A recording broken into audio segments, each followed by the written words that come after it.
Hello and welcome to another episode of Top Deck, the series where we take a look at some of the leading TCG deck lists. On today we have Giles, who made top 4 at the Folkestone Regional with Lunalight. So welcome Giles. Hello. How are you doing? Good, how are you? I'm very well, thank you. So top 4 Lunalight. I think before we actually look at the specifics of this list, why did you decide to play Lunalight for this regional? So I decided to play Lunalight because it was very new to the format and I knew this deck was very new. And I didn't think that hand trap ratios and all of that would be down yet. And this deck can do like everything really. It's got a really good combo turn 1, it's really hard to beat. It's very, very strong going second. And I also like that I can incorporate some hand traps as well. Okay, yeah. So it's got that nice sort of sweet spot for early format then. It also has a really easy time siding. Yeah. There's just so much you can take out, like the danger package is so big, the allures are there, so you can really aggressively slide going into games 2 and 3. Okay, yeah, sure. So you mentioned the danger package, the allure package. So you've got the 9 dangers in here. Is that the sort of typical lineup, or? So I think yeah, usually they play 2 less, Okay. but I think Bigfoot's really good for outing other cards, and it's like another danger, and also Chupacabra's level 4. It also just like lets you dig, and you just want to see your cards. Okay, yeah. I think it's definitely the case that you want to get to a position where you have Chick Tiger.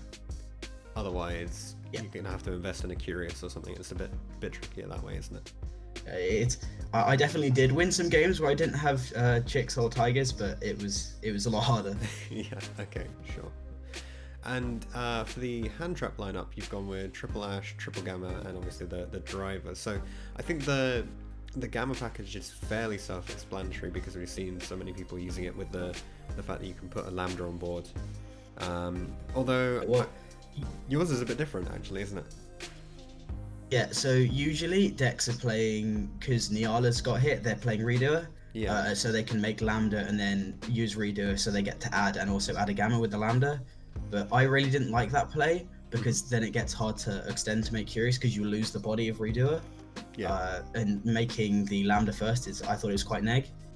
So I didn't play it for that reason, but the reason I played it is because all of your broken starters, like Tenkies, like Foolish Goods, like Foolish, you can do them before you put a monster on board. And then if your opponent has to hand trap you there, or draw is very popular, you can just Gamma it and then you go so plus and you can make Appaloosa really early. Okay, yeah, sure. Just get so many free resources. Interesting, actually, because I think that's very similar to what we saw a while back with some of the combo-y, strikery decks where you have like loads of draw power and you just use it to bait out that as you say, Ash Blossom draw, whatever's gonna hinder you there. So that's quite cool, actually. And then Triple Ash. So we've seen a lot of people saying completely the player base seems very split on Ash Blossom at the moment because it's not incredibly impactful, but we're still very early in the format, so it hits quite a lot of the potential opponents. So is that why you decided to play it with this deck? Yeah, definitely. So it was the first weekend of events since the list, and I had an idea of what was going to be played, but I wasn't so sure, and I also knew Extravagance was going to be very popular.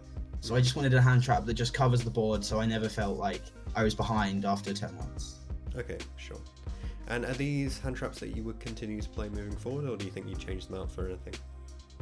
I think Ash is probably coming out because, like you said, it's not very impactful, and I think just Droll is so good not to be playing, so I'm probably going to try and incorporate Droll in the future. Okay, nice.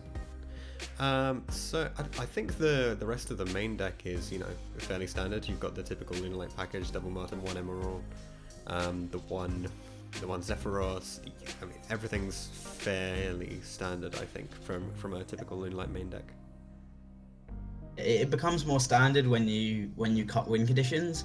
So usually before Lunalights we're trying to choose a win condition, like summon Christia or use the Orcus combo. But this deck really just wants to put rank 4s on the board because the board's strong enough, and then you just always have 2 Tigers, and you just in the grind game 2 Tigers are just very strong cards. Yeah, there's not a lot that can compete with that level of being able to spam out level 4s. Okay, so for the extra deck then, I think yours is quite interesting actually, because it does as you say, you're trying to push out loads of rank 4s. You've got quite a lot of the utility in terms of rank 4s that we've seen people dropping from other versions of the list. So I'm specifically looking at the Nyala. The Baguska is like one that very few people have been playing in the last few months and has just recently picked up popularity. And strangely, the Tiger King briefly lost popularity and it's sort of floating around in the middle. But yeah, so why did you pick this sort of lineup of rank 4s then? So each rank 4 has a very specific reason. For example, Baguska is just really good against control, and it helps in the grind game when you fall behind with decks like Spiral, or your hand's not very good, or you get drolled. You can make the Baguska, and then it's like really hard for them to play. Mm-hmm. And then also people have been cutting the Nyala, but I just think the Trap is such a good card. You don't really have access to it without Nyala in the extra deck. Yeah. So I just keep the Nyala in, so I always have access to that, and everything's always live. I always have discard outlets for my stuff, like my perfumes. Yeah. And Tiger King I played for a very specific reason, and that was the way it interacts with Appaloosa. It takes away 2 of the Appaloosa negate, and it's also big enough to beat over an Appaloosa, because they have to negate the effect to add a tanky because it's so plus, and then obviously the one that negates everything. Yeah, sure. Okay, yeah. That's a nice reasoning behind playing that, actually. Sure. So then for the rest of the extra deck, so personally, I always have issues with this, but I probably shouldn't complain because people are doing it in literally every Lunalight list that I see topping an event, and it's playing Boral Sword as well as the Utopia package. So do you feel like you have to actually invest in a Boral Sword enough that you want to keep it there? 100% not. I think Boral Sword is definitely the 15th card in that extra deck, and it is just always a flex spot in this deck. Okay. Yeah. It's so unnecessary. Like the Utopia double package is already just like silly good at OTKing, and you can just push anyway. Yeah. But it did come up, and it was good when it came up, but it's definitely not necessary. Okay. Do you have an idea of what you might change it for in the future, or do you think it's going to stay as that because it's the like best of the random cards that would fit that spot? Honestly, just more rank 4s, more utility. I think with people siding for cards like Kali Yuga now, not playing specific win conditions like Kali Yuga makes a lot of the siding plan a little bit weaker against you. Mm-hmm. So if you just put more utilitarian rank 4s in, it makes your opponent's deck worse against your deck. Yeah. Which is very valuable. Yeah, definitely. Especially when we're still in the like early stages of the format, the optimal list hasn't been discovered, and any advantage you can take away from your opponent is always nice to have there. I think the rest of the extra is very self-explanatory. You've mentioned that we've gone through the sci-frame bit already, and everything else is either a combo piece or a removal piece. So let's focus on the side deck a bit more. So Orcust is definitively out of the format, but I see you're still playing the double Lancia. Okay, so Lancia is there 100% for Spiral. This card is so underrated against the Spiral matchup. Because they can't resolve any of their missions? So they can't resolve any of their traps, which even beyond that, they can sometimes still combo, but they just can never make Sleeper, because they can't summon it, obviously. Yep. And that's really the problem with this deck. If they set up like a Dweller and an Appaloosa, you can put 2 level 4s together, which is all you have to do in that matchup. Yeah. Okay, sure. And then you've gone with the double Kaiju, but not Radiant. So you went for the double Humongous. Am I seeing that right? So that was because I lent my Radiants out a while ago, and then got back. They should definitely have been Radiants. Oh, okay, fair enough. I thought there was going to be some like weird interaction where you could attack them with them or something. It's the second best one for Curious. There are really weird ways you can make it with Earths, but it's not really a thing. Okay, sure. So, including the Pancratops in the side deck, is there a particular matchup this is for, or is it just for literally anything where you're going second? So it's just, I just put it in because it was a really good side card when I was building my side deck, and it does something against the board. Like I said earlier, this deck can side just so many cards, and it's just very impactful. Yeah. Okay. Yeah, sure. It's also, it outs Appaloosa really well, which is a key thing you'll hear with this deck, because that can be a problem. Yeah. Yeah, definitely. And I guess it's similar thing for the Mystic Mines and the Mind Controls as well then. Yeah, so Mystic Mine is just a crazy card. If they have 3 monsters, you can activate Mystic Mine, and if they don't negate it, you can just summon 2 level 4s and then summon Utopia, and they can't really do anything about it. Yeah, yeah, definitely. They're free. As well as the obvious. Yeah, that's on top of the obvious. If you can't fully break their board, you can just activate Mystic Mine, and you've good as won the game from there. Yeah, yeah, sure. And the mind controls, is that specifically for stealing like the Appaloozas? Yeah, so if you manage to bait out the Trigate in the Sparrow matchup, you can mind control the Appaloosa and then just hold the Appaloosa there, and then they can never sleep at you because you just negate the sleeper. Yeah, okay, sure. And then you have free access to break the board apart. Actually, something I did want to mention is we've seen a lot of people in Lunalights playing the Exciton Knight, which in combination with, say, a Kaiju or some other way of dealing with the Trigate, or the Appaloosa, allows you to actually break their board. Is there a reason why you didn't want to play that? So I just didn't really find space for it in the list, but I think moving forward I'll definitely try to incorporate it somehow, because I think that is a really good card to just push through boards, because all you have to do once you've broken a board this format is set up a rank 4, like a Dweller into any broken board is just game. Okay, yeah, good to know. I'll keep that in mind. And then the rest of it is the back row removal. Obviously, Lightning Storm is now printed and becoming publicly available through the normal pack releases this week. Is there anything that you would take out for that, or do you think that the discard outlet of Twisters and the fact that you banish stuff with the evenly and you actually stop the board with reboot, do you think that's all more valuable than having Lightning Storm, or would you switch them out? I think Lightning Storm would definitely find its way in, just because it's really free to OTK.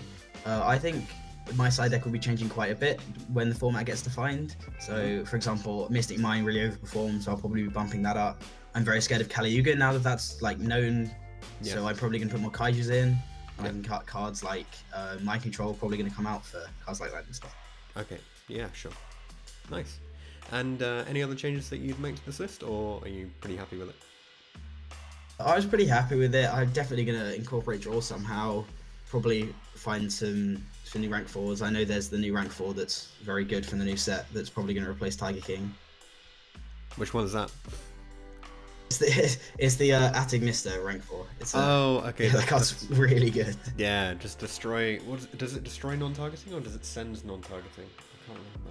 It targets and destroys, but it also has a ding-like effect where you can detach, protect from destruction. Yes. Which is, I mean, it's something that you don't really have in this deck beforehand, right? There's no protection as such, apart from your negates. Yeah, so Tiger King forms that role. The only problem is it's not a reactive way to deal with everything. You have to actively seek a way to activate your Tiger King, and then it just loses to cards like Appaloosa. Yeah, it's not the ideal place to be.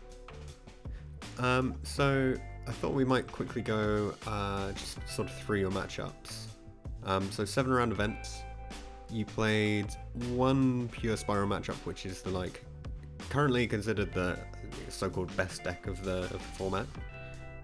So it actually wasn't pure Spiral; it was Scrap Spiral. So that was I see. My fault. Yeah. Well, I mean, presumably that version is somewhat harder to deal with if they can set up the Appaloosa a little bit more easily. In some ways yes, in some ways no. Their board can be a little bit stronger, but at the same time, hand traps just blow that out because the scrap engine can be really fragile. Yeah, sure, okay. So would you say that it's the hand traps that carried you to the victory over that one, or do you think that just the Lunalight deck has enough in itself? That match was very strange. He opened very well all of the games. So game 1 I ashed and gammed him, and he still got to Appaloosa Sleeper. Wow, okay. But, and then it became a little bit of grind, and then 3 turns later I was able to kill him with Utopia double. Yeah. And then I lost game 2 to the combo, and then again game 3 I was able to hand trap him, but this time his hand was a little worse, and I was just able to push through that over a couple of turns. Yeah, sure. Okay. And I mean, we're still very early in the format. Would you say that any of the rest of your matchups are sort of meta relevant? We've just put up a video with Simon about Altergeist and how it's like good early on, and then it looks like Lunalight is going to be pretty popular. So my experience, I played against Altergeist, and again that deck was just very strong, but when sliding gets more consistent and all of that, it definitely gets a lot worse, especially with lightning storms. And the mirror as well is definitely something I'm looking forward to trying to beat that in the best way possible, as well as Spiral. I think Spiral's representation is definitely going to skyrocket after the results from the PPG. Yeah, sure. But how do you feel about the Altergeist representation? Because I mean, it did win the event. It did. Overall, in, for example, the PPG, the deck had a very high representation, and it fell off into top cut, but obviously it managed to sweep through. And I think that's very, very reminiscent of what those decks tend to be like, because they, when they draw well, when they manage to not get outed by the side cards, they're very, very powerful. But again, a large portion of the people that are playing those decks are just going to lose to the side cards and the blowouts. Okay, yeah. So it's not something that you're not phenomenally worried about facing down an Altergeist opponent. I'm definitely always worried about trap decks, because there's always the chance they can open the perfect response to everything you do. But I think overall I can prepare myself in a way that's less likely to lose those kind of decks. Yeah, sure. Okay. Cool. Well, are there any other comments you want to make? I mean, just the deck was really potent. I lost every single dice roll, but the Utopia double package is just silly in this deck. Yeah, sure. And I understand you got some shout outs you want to make as well? Yes, so firstly I want to shout out Ultra Pro, our team sponsors, as well as Jamie. Jamie Castle built this deck. It's with a couple of changes for me. His theory was really what went into this, and then obviously Team Sneak and the people that lent me cards for the event, and as well as Sneak Attack Games store. Cool, perfect. Thanks very much for coming on. Congratulations on making top 4 at the Folkestone Regional, and good luck to you in the future. I'm sure we'll be seeing a lot more of you.